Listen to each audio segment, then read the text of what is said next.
ready to get started. So, again, good morning and happy Sunday. All right. We don't have any tricks this morning, folks, but the treat is that God's love is in this beautiful room as it is every Sunday. So that's the treat for us today. So, my soul is welcome here. Let's get started by that.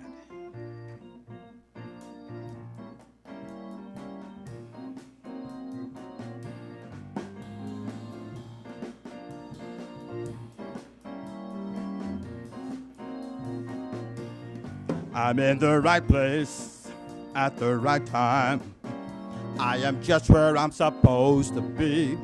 I'm in the right place at the right time. I am just where I'm supposed to be. I'm in the right place at the right time.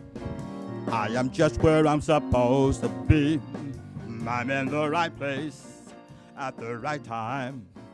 I am just where I'm supposed to be. Oh, my soul is welcome here. Oh, my soul is welcome here.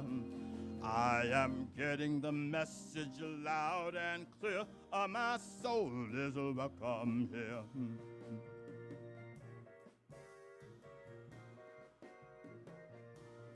I'm in the right place at the right time. I am just what I'm supposed to be. I'm in the right place at the right time. I am just what I'm supposed to be. Oh, my soul is welcome here. Oh, my soul is welcome here. I am getting the message loud and clear. My soul is welcome here. Oh, my soul is welcome here. Oh, my soul is welcome here.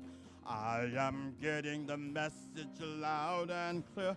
My soul is welcome here. I am getting the message loud and clear. My soul is welcome here. My soul is welcome here.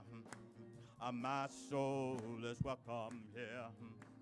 My soul is welcome here. My soul is welcome here. My soul is welcome here. My soul is welcome here. My soul is welcome here. My soul is welcome here.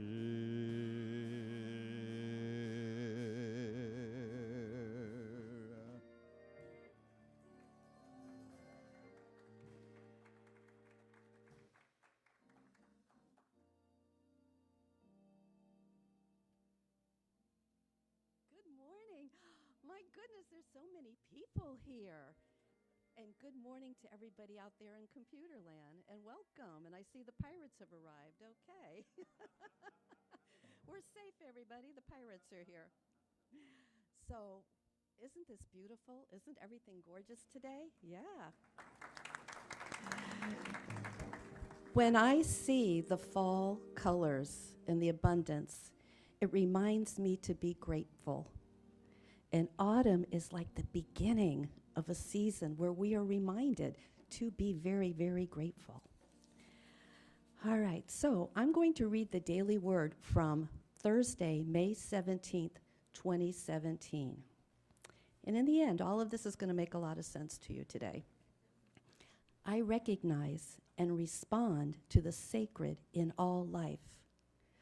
A beautiful park beckons all to picnic and play. Yet some may be in a hurry. They don't notice or have time to stop and take in the beauty. Life in all its forms is sacred. Taking time to clear our vision, we rise to a higher consciousness of positivity, a place where our vision is clear of the clutter of negativity.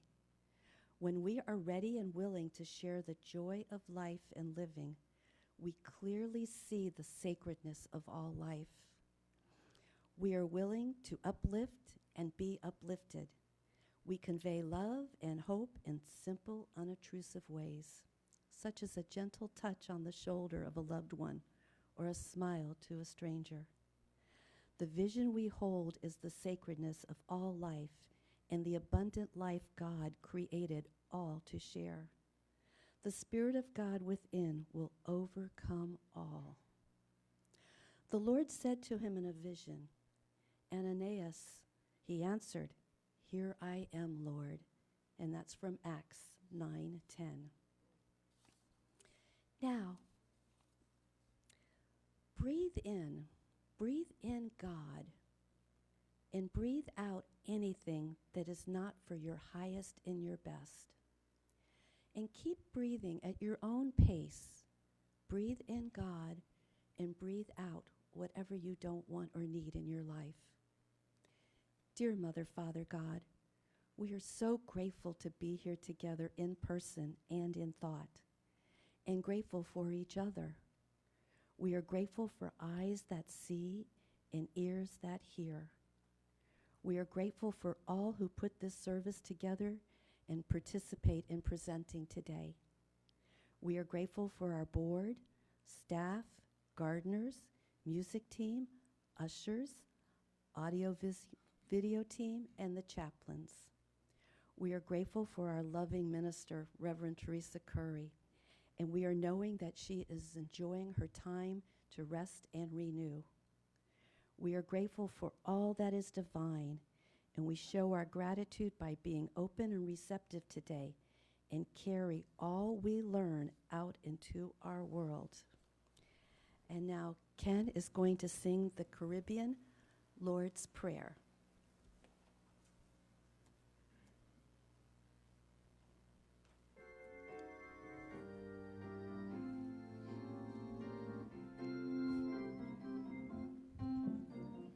Our Father, which art in heaven, hallowed be thy name. Thy kingdom come, thy will be done, hallowed be thy name. Done on earth as it is in heaven, hallowed be thy name.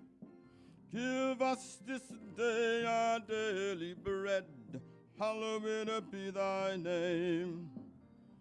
And forgive all our debts, hallowed be thy name. As we forgive our debtors, hallowed be thy name.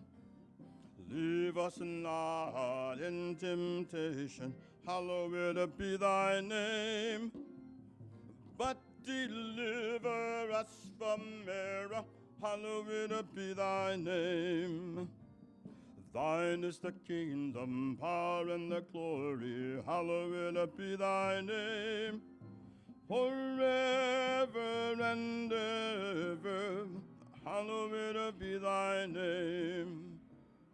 Amen, amen, amen, hallowed be thy name. Amen, amen, amen, amen. Hallowed be thy name.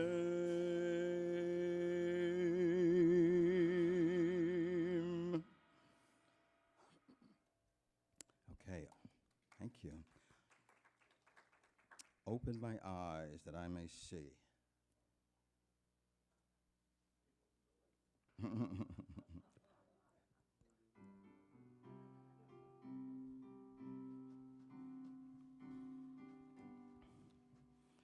Open my eyes that I may see glimpses of truth thou hast for me.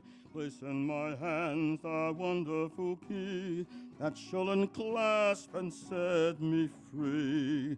Silently now I wait for thee, ready, my God, thy will to see.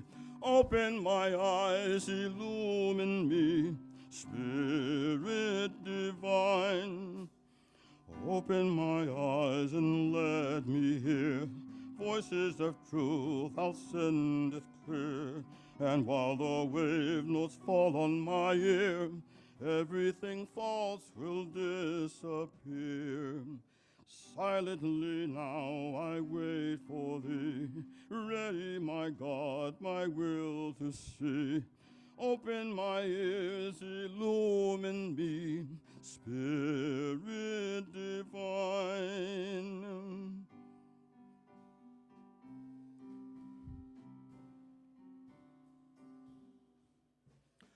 Open my mouth and let me bear gladly the warm truth everywhere.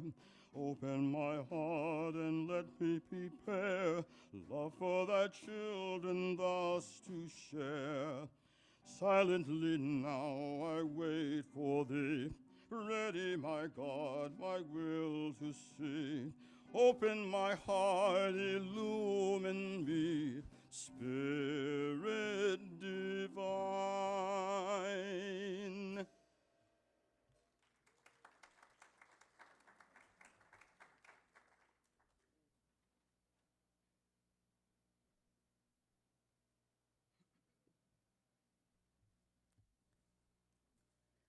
All right, if you'll join with me in our statement of faith. There is only one presence and one power in the universe and in my life, God the good omnipotence. Welcome, welcome everybody. Is there anybody here for the first time today? We would like to give you a little package of information. If you want to hold up your hand and an usher will get you the information. There we go. And maybe something today will touch your heart and you would like to come back, okay? There's the lady in red over here and this gentleman up here and this couple in the front. Thank you. Thank you, thank you. Now we have a lot of announcements. The first one is about a service opportunity. It's come to our attention that there are some people that need a ride to church.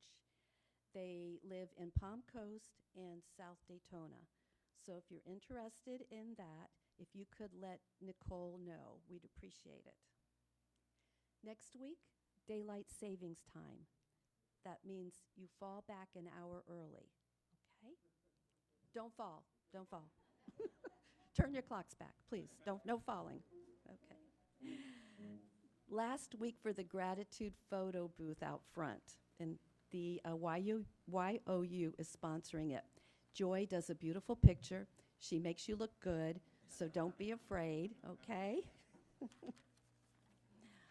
Then we're having a fall food drive, and Dan's going to tell you all about that.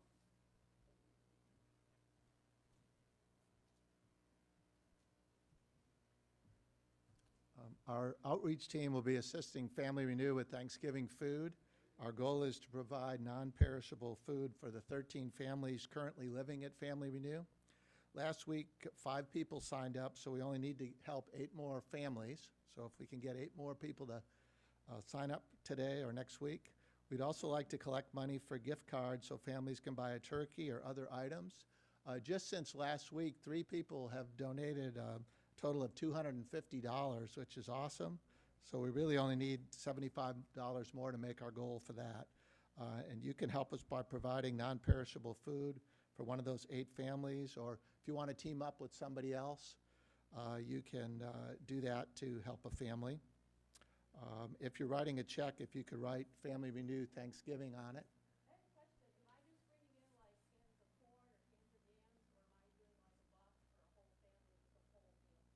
Very good question. I have a list of, it's kind of non-perishable things, but we're looking for people to bring in all the non-perishables for that one family. And then with the gift card, they could get a turkey or a ham. Right, right. And we're going to be collecting through Sunday, November 21st, which is the last Sunday before Thanksgiving. So you can see me. I'll be out in front or in the foyer after church today and before church for the next few weeks, and be glad to answer any questions. But thank you very much. Thank you. This is what church is about, helping each other. Okay, so we're looking for some new board members. Very important job. See, Carole, George, or Wendy. Wendy's here. Carole, I didn't, yeah, there's Wendy right there. All right, Carole's not here. Okay. The remembrance service. This is a very, very special service that we will have on November 11th at 6 o'clock p.m. The sign-up table is out front. This year, a lot of us have more people to remember that have passed away, especially this past year. There will be special music of singing bowls. You can submit the names of your loved ones, and they get prayed over. The slips are out front, so just sign up there. Then that week, we get to be together outside. Did you hear that? We get to be together outside for the church picnic.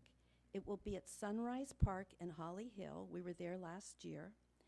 You sign up out in the entryway, and it's $10 for your picnic lunch. And last year, I recruited some chaplains out there, so be aware, okay? Speaking of chaplains, we will be looking for them. We start in January. You can ask me or Nicole or Audrey or any of the other chaplains that have been around.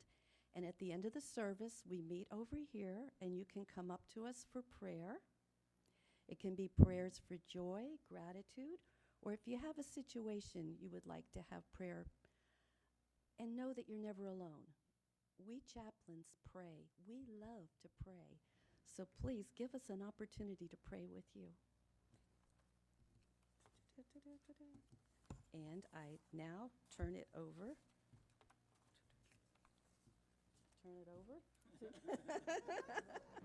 Turn it over to Ken. Thank you.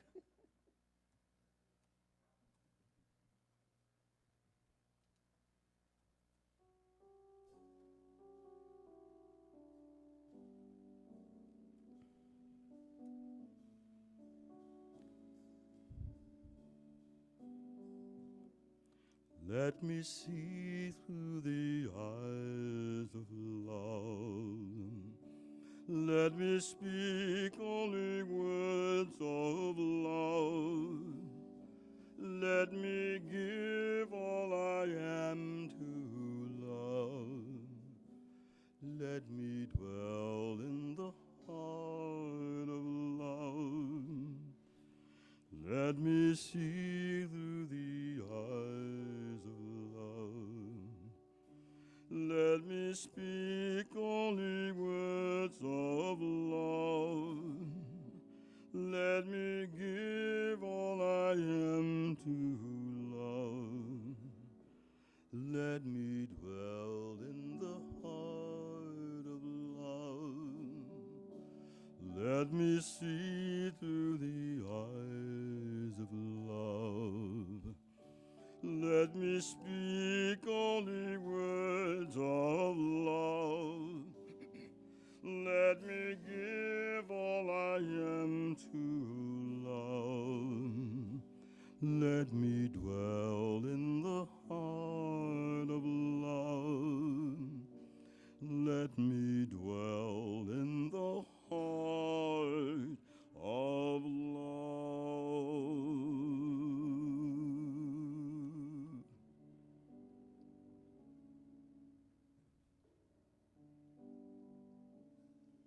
So as we become still and bring our awareness to this place at this time, we begin to consciously let go of any concerns or any distractions.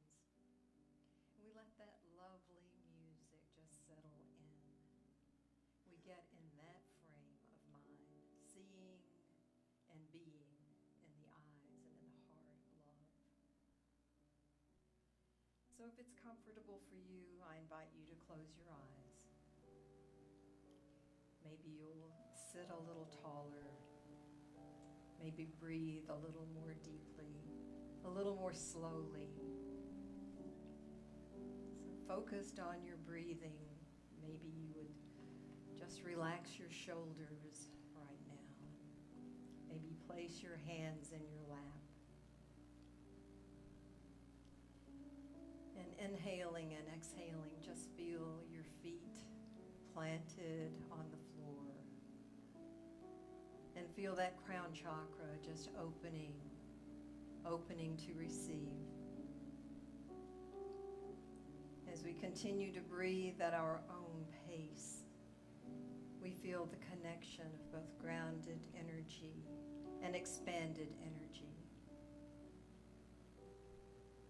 Perhaps you will scan your body and soften any tension you may be holding. So with your body relaxed yet alert, maybe soften the muscles in your face. Relax your jaw. And allow a smile into your heart.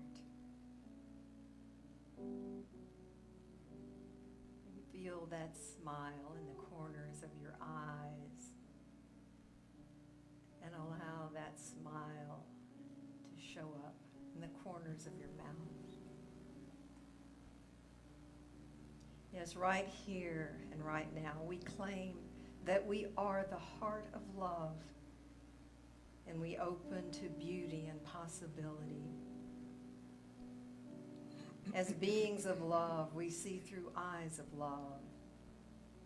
We open our hearts and express love. Visualize the space around us vibrating in gratitude. We intend for our words to proclaim only love and our actions to demonstrate love. We affirm that we dwell in the heart of love and we know the truth of who we are.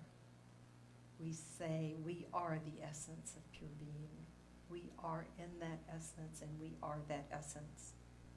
We see ourselves and others and all forms of life through the eyes of love, the heart of love. And we take that smile and those truths into the silence now.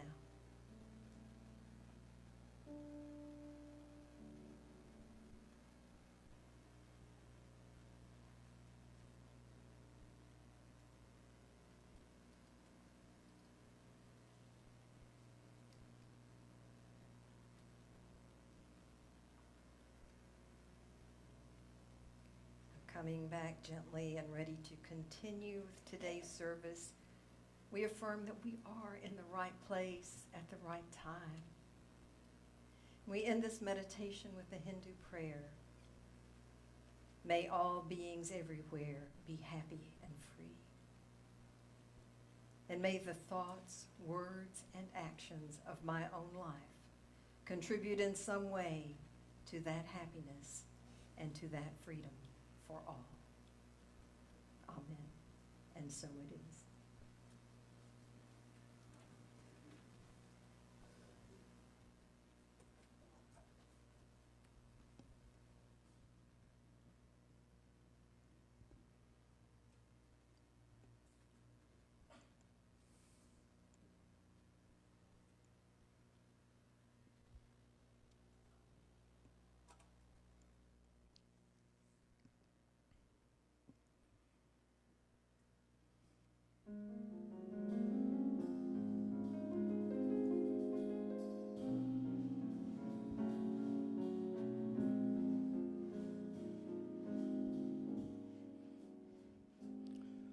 I see trees of green, red roses too.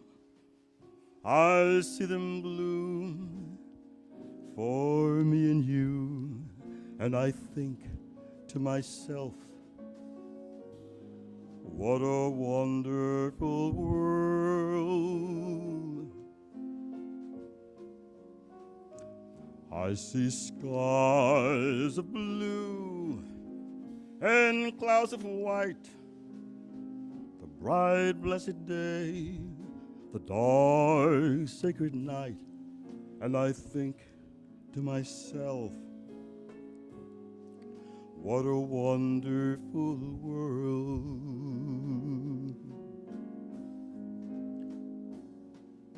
The colors of the rainbow, so pretty in the sky, are also on the faces of people going by. I see friends shaking hands, saying, how do you do?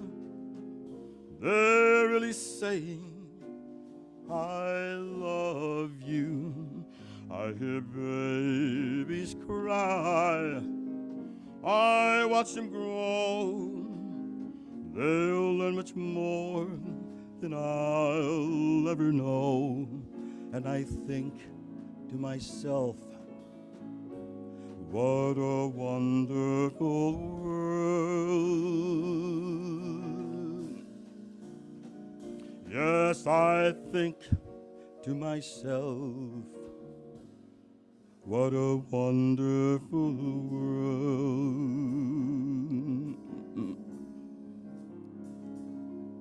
The colors of the rainbow, so pretty in the sky, are also on the faces of people going by. I see friends shaking hands, saying, how do you do?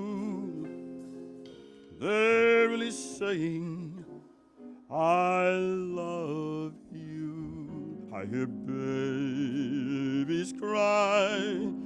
I watch them grow. They'll learn much more than I'll ever know.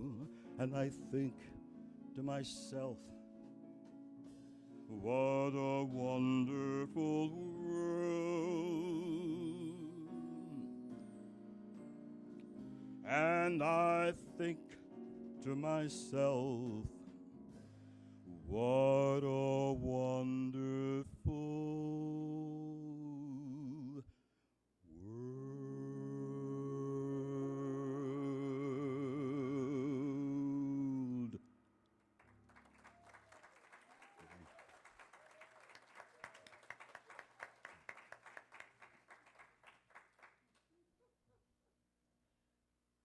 Wow, what a wonderful world. What a wonderful song that was. What a wonderful day this is. I am so happy to see all of your faces this morning. Um, some people that I haven't seen for a while and some that I see regularly, but it's such a joy to be here. I appreciate that Reverend Teresa trusted me to give the message today while she's on vacation. And I appreciate that you are here. Namaste. And I just would also, before I get started, I want to thank Wendy Foreman and Mark Guillemette for creating this beautiful atmosphere with the fall colors and the decorations, and they're all around. And that's such a beautiful way to energize this space. So thank you.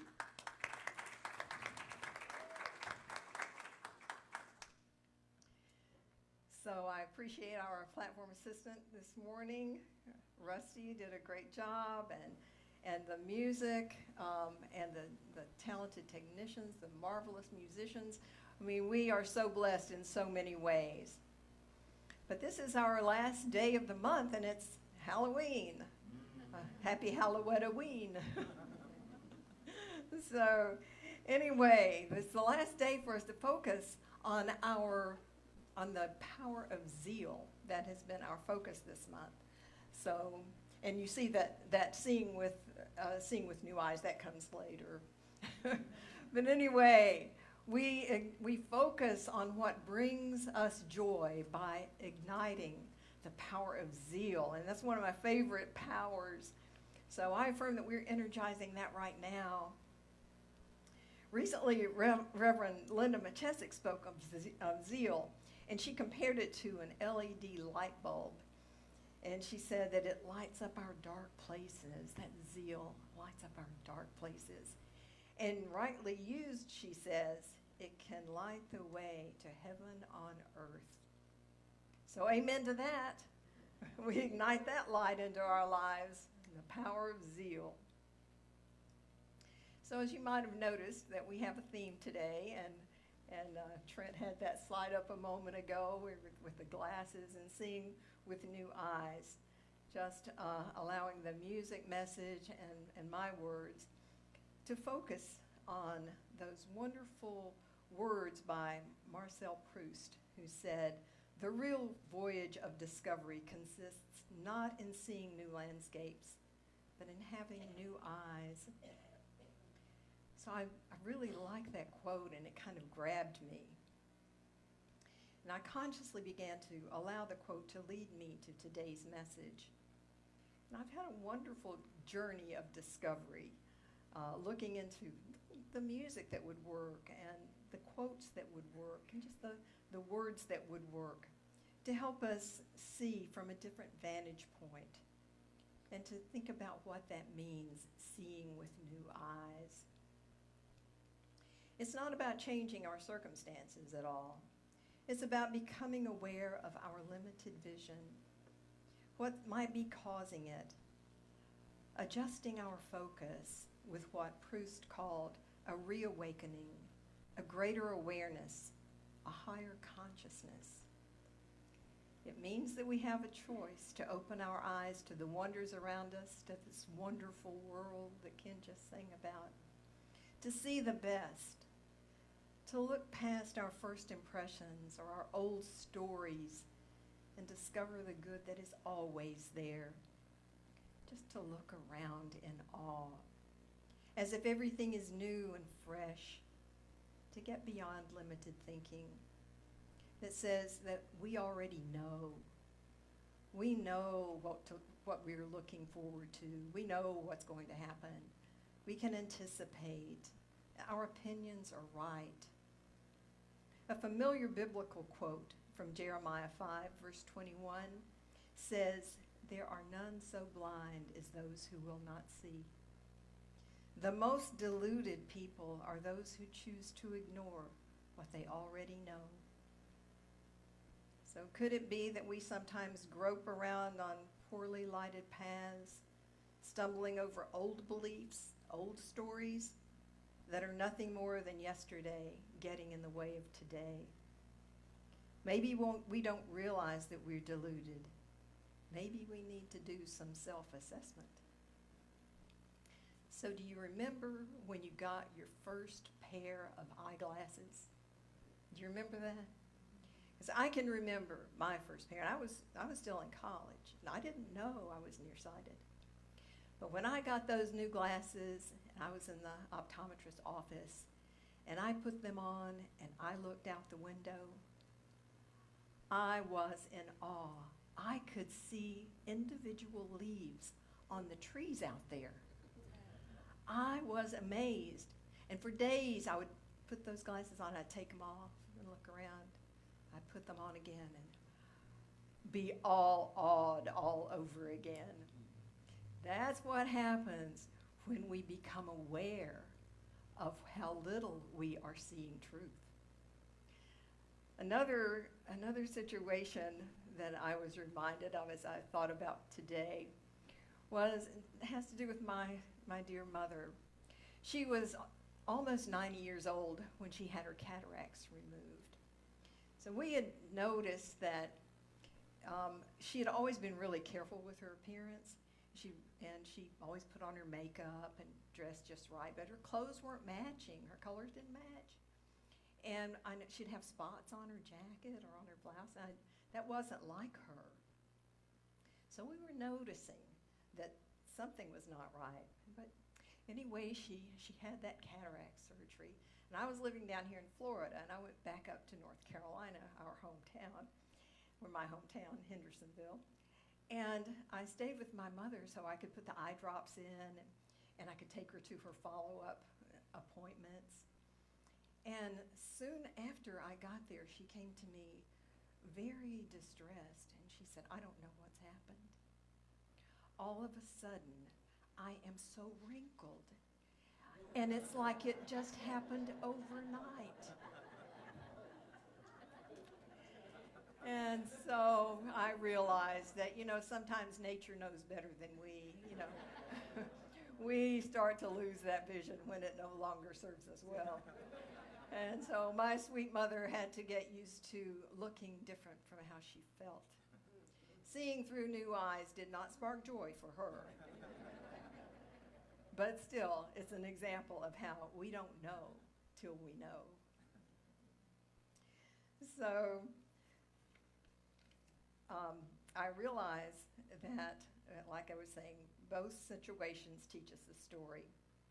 Something has to move us or inspire us to look at what is right in front of our eyes. We grope around in the dark until we turn on the light. So let's think about how we can set up some intended consequences and improve our outlooks and our lives by taking a good look at how and what we are seeing. So I created an approach that I call the 3 R's of seeing with new eyes. And the first one we're focusing on is recognize.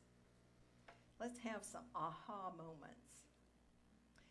Our opening song proclaims we are in the right place at the right time, just where we're supposed to be. And that's a beautiful truth. That's a truth about our spiritual evolvement. We are exactly where we are supposed to be. And when we're ready, we see with new eyes. We make those leaps in spiritual growth. But it's okay, because until we recognize and realize where we are kind of in the dark. But we need to look at what might be obstructing our vision. So whether we're nearsighted and not really seeing what's out there, focusing on the little stuff, or whether we're farsighted and kind of, just looking beyond, maybe not even facing things. Maybe we have that tunnel vision. We're seeing what we always saw, and we're just going to stay there. So, but anyway, Tara Brock says, she asks the question, are we in a trance or are we in presence? Are we awake or are we asleep? Are we aware or are we oblivious? See, we know, because we hear it all the time here and we read it, we know awareness is always step 1. Deepak Chopra speaks of his own experience. He says, I've worked all my life on the subject of awareness, whether it's awareness of the body, awareness of the mind, awareness of emotions, awareness of relationships, or awareness of the environment. I think the key to transforming your life, he says, is to be aware of who you are. And I would add, aware of how you're seeing, how you're looking at life. Because we can't adjust or align until we become witness to where and how we are operating. Our focus all month has been on Don Miguel Ruiz and his teachings through the 4 agreements. We've been looking through the eyes of the ancient Toltecs, the Native Americans that came together in South and Central Mexico to study perception. So they laid out a plan for getting to a place of personal freedom and happiness.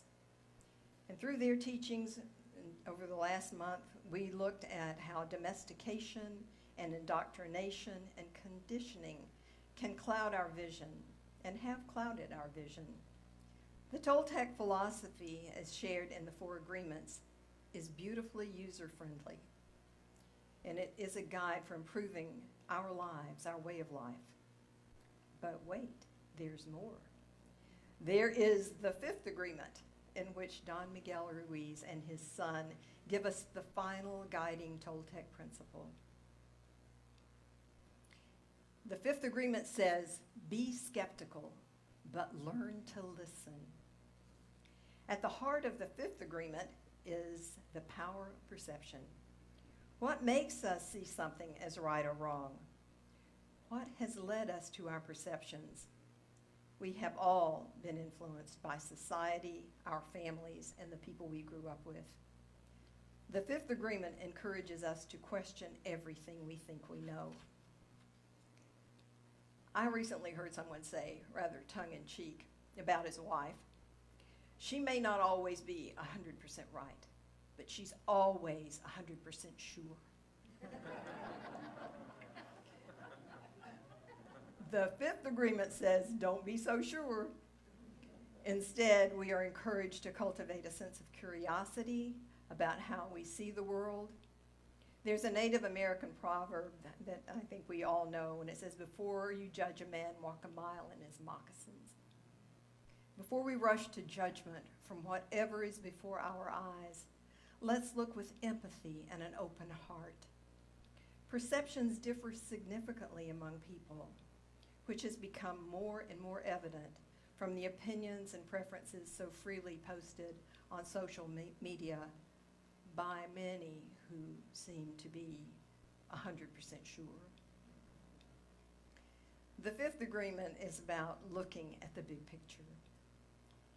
As we see the world through our own belief systems, let's ask ourselves how our beliefs have shaped and continue to shape our reality. Before we decide what we accept as true, we need to listen. And that means listening to our self-talk as well as listening to others. Good listening is essential. In our world of fake news, mistrust, and fear, name-calling and negativity, critical thinking is imperative. We must, according to Don Miguel Ruiz, question everything and learn to listen. Then we can see from a much clearer vantage point, with eyes now more open through questioning. Let's recognize where we are, because we might need to go to the next step, which is reframe. When we reframe, we consciously shift our mindset so we are able to look at a situation, a person, or a relationship from a different perspective. When we recognize that we are having unhelpful or unloving or outmoded beliefs, thoughts, and judgments, we can reframe them into more positive alternatives. Let's start by asking ourselves if our assessments of situations, others, or ourselves are ego-inspired. Are we focusing on faults and flaws? Are we searching for data to prove others wrong and ourselves right? Are we influenced by fear? Are we influenced by doubt? Perhaps it's time to step back and change perspective. Look at what can go right rather than what can go wrong. Get into a place of gratitude. Find the blessing. The Course in Miracles says, we can see peace instead of this. And Helen Schuckman says, who was involved in Course in Miracles, as you probably know, every situation properly perceived becomes an opportunity. Every situation properly perceived becomes an opportunity. How true that is. When we latch onto an opinion, a judgment, or a story, and replay and report and retell it as our reality, that's when we can benefit by shaking ourselves awake and looking with new eyes. Recently, I was on a Zoom call with an amazing group of women. One of the interesting and enriching things about this group that meets weekly is that it has a mother-daughter component. And the mother is the great-grandmother of the daughter, who is grandmother to a young man. And we were talking about how sometimes we get caught in low vibration, and it's hard to see the good. It's kind of hard to find our way up. And she said, she was talking about this daughter was talking about her grandson, and she said that he had been acting belligerent and disrespectful, and she had about decided to just give him away, because for some reason he just didn't like her anymore, and it was not pleasant. And she was just going on about how bad the situation was. And the rest of us knew that she was just processing, and that she would eventually come to that place of acceptance. But as we listened to her tell her story, her mother, who was the great-grandmother of this young man, and she's very wise, she's very grounded, and she posed these questions, and the rest of us got to witness this wonderful reframe. She said, do you remember when he was a baby? Do you remember that smile he had? And how he used to use, he was just a little thing, and he used to use those big words. Do you remember how adorable he was? And we watched that grandmother just soften, and she smiled and she said, yes, I remember. And the great-grandmother said, he's still in there. Oh. And so we just saw that transformation. And one of the other ladies on the call said, you know, I think the reason he's acting that way is because he's in pain. And he can reach out like that to you. He can lash out because he knows you won't turn against him. He knows you'll love him anyway. And we all just sat in that moment of reframe because it was so clear. So we can look with a different perspective, and sometimes it takes someone reminding us, but we can see things differently. Another example of that, I recently read about the Japanese philosophy, wabi-sabi, and you may know that, wabi-sabi. Immediately I was enamored with this philosophy because it's been around since the 15th or 16th century. It has a beautiful story of how it started. But the gist of it is that the philosophy, in a world often just obsessed with perfection, the Japanese accept imperfection as even more meaningful, and then sometimes those imperfections in their own way are more beautiful. In an article by Lily Crossley Baxter, she says that wabi-sabi highlights the importance of acceptance in the Japanese culture. They favor the imperfect and incomplete in everything from architecture to flower arranging to pottery. So instead of seeing dents and chips and uneven shapes as mistakes, they see those flaws as enhancing the beauty. So the quirky heirloom or the aged wooden floor or the signs of things being time-worn are seen as perfect imperfections. It reminds me of that song, all of me loves all of you, all your curves and all your edges, all your perfect imperfections. All of me loves all of you. So thinking of that as a reframe, how can we see the imperfections around us as being perfectly fine and acceptable? Radically accepting someone, loving someone more because of their flaws and accepting them as they are is totally and completely possible. My mother's wrinkles were perfect imperfections. Our aging bodies and our limitations are just right for us. So my husband and I have kind of brought that phrase wabi-sabi into our daily devotional. We always end our meditation with namaste. But now we bow in wabi-sabi. The imperfect me acknowledges, loves, and accepts all that is imperfect in you. Wabi-sabi. Very freeing when you start looking at your limitations or your imperfections as blessings. Wabi-sabi. So when we reframe through the beautiful new eyes of accepting what is, we may find ourselves responding differently. And our third R is responding. When we soften our gaze and look with loving hearts, we move from the human point of view to the sacred point of view. Today's daily word encourages us to recognize and respond to the sacred in all of life. We must clear the clutter of negativity so that we can clearly see the truth.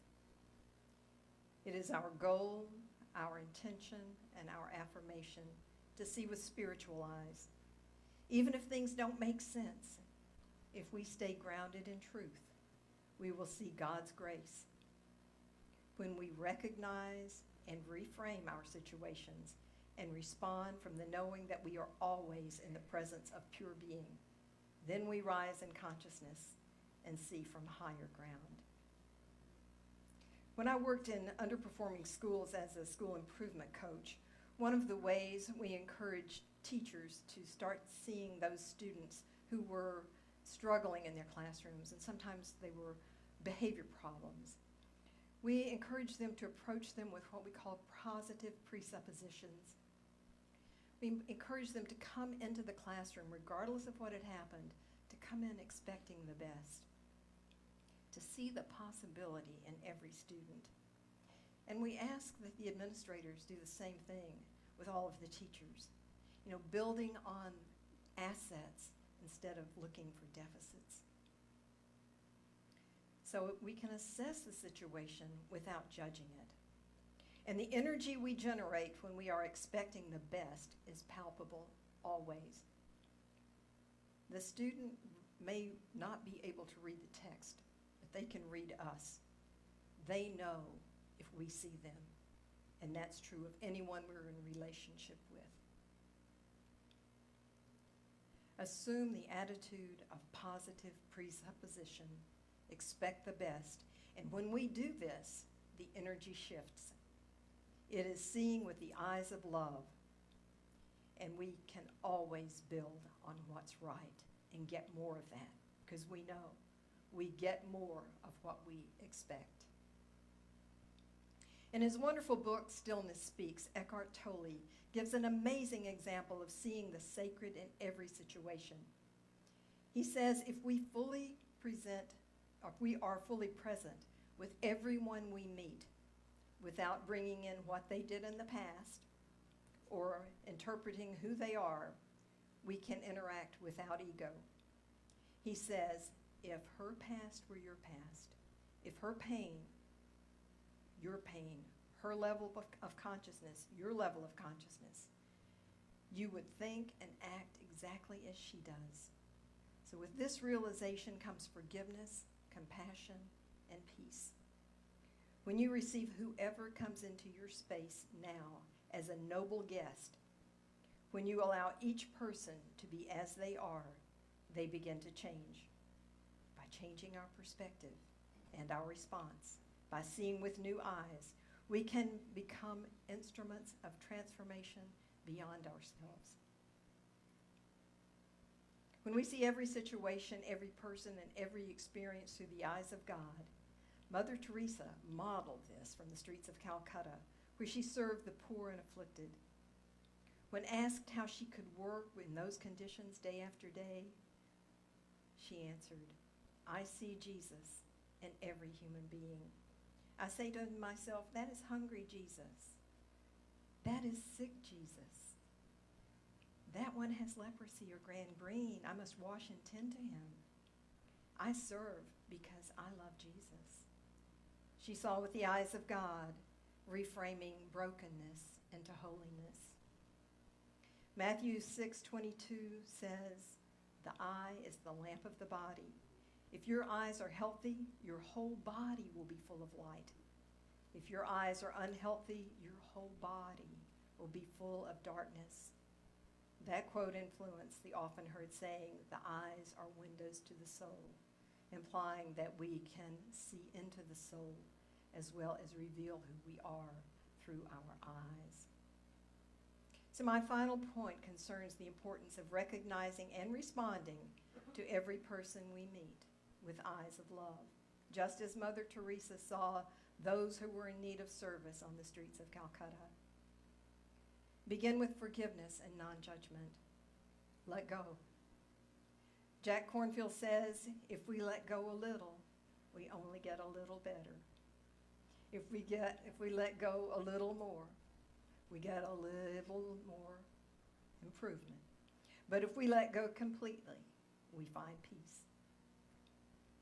In the Buddhist tradition, they do not set New Year's resolutions or goals, but they make short-term vows to influence their thoughts and prayers. Vows like, I am kind to myself and others. I see beauty in every person, in every place I go. I bring wisdom, dignity, and compassion to the world. They make vows over and over. The vow is their way of focusing on seeing the world in a different way. I encourage us to create vows to see with new eyes. to soften our gaze and to see the good and the glorious all around us, to open our eyes that we might see.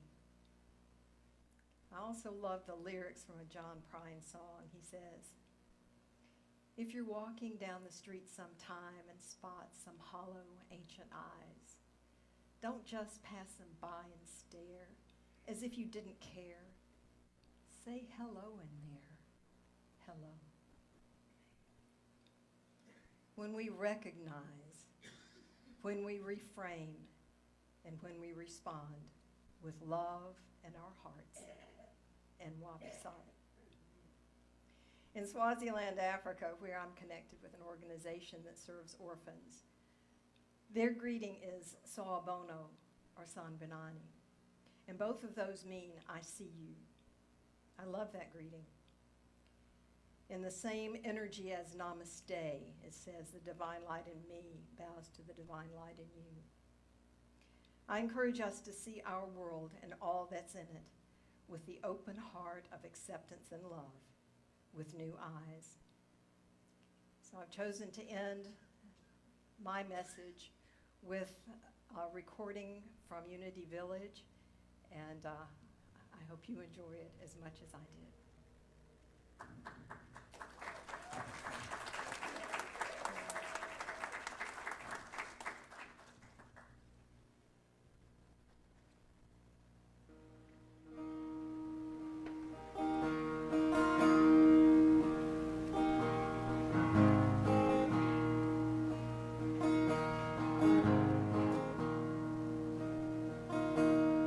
Namaste, namaste, light in me, reach the light in you. Namaste, namaste, light in you, reach the light in me.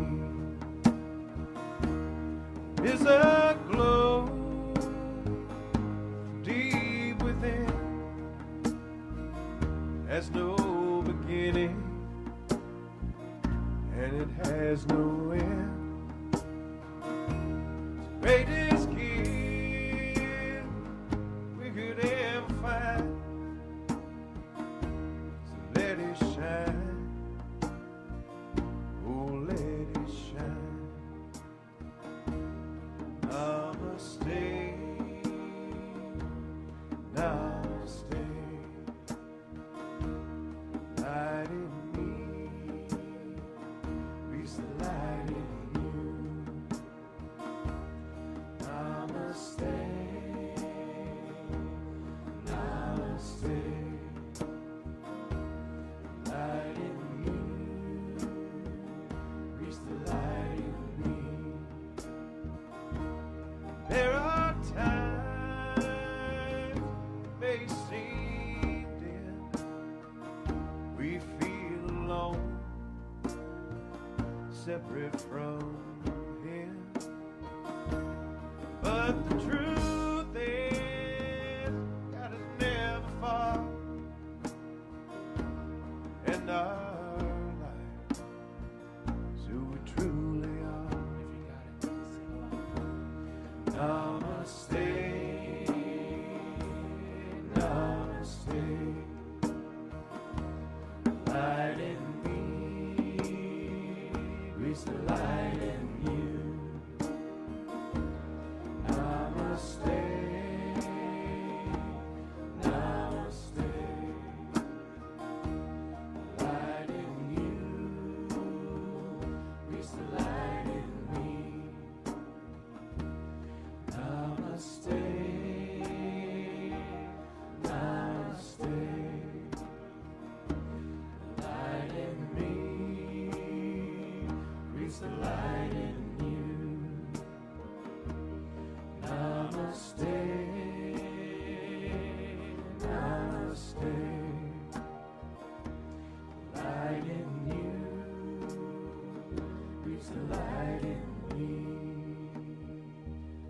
Namaste, namaste.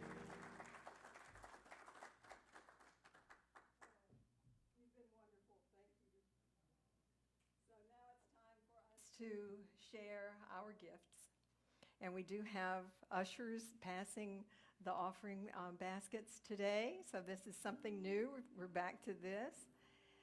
And so if you will just take your gift out and hold it maybe in your hands and maybe just take a deep breath, allowing this gift to be presented with love, to go exactly where it needs to go, blessing forward, blessing the world through your gifts, through your attitude, through your love.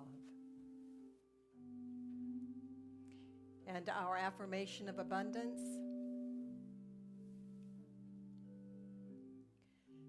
Divine love through me blesses and multiplies all that I am, all that I have, all that I give, and all that I receive.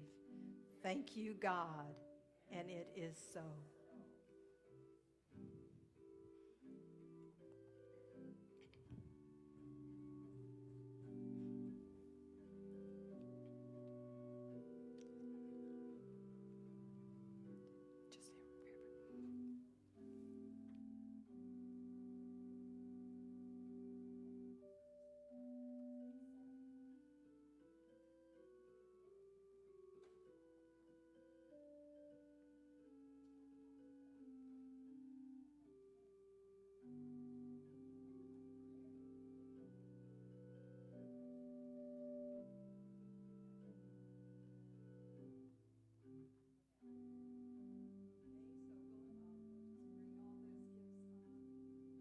And I would like to thank this morning on our fifth Sunday, we have our youth working as ushers and serving us, so we're so grateful. So right now, if you'll just pray with me. Thank you, God. Thank you for every expression of love that is presented here. Thank you for every expression of love that is presented in this church community. We are so grateful. And we acknowledge the prayers that are in the prayer box, knowing that every prayer is answered in the exact right way at the exact right time. So filled with zeal, filled with gratitude, filled with love, we say again, thank you, God. And so it is.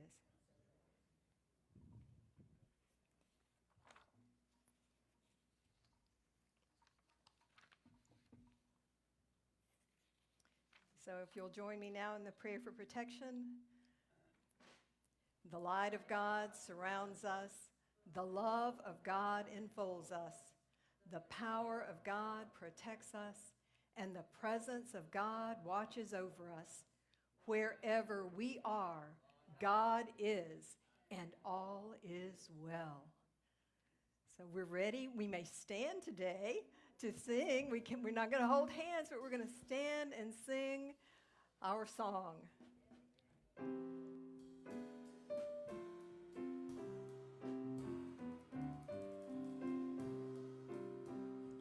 Let there be peace on earth, and let it begin with me.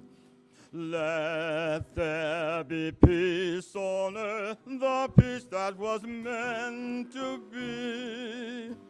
With God our Creator, we are family.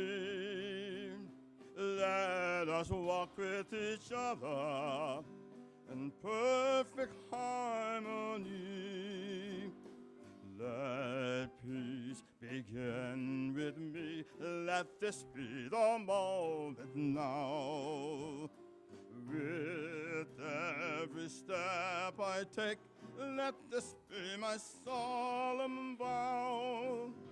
To take each moment and live each moment in peace eternally.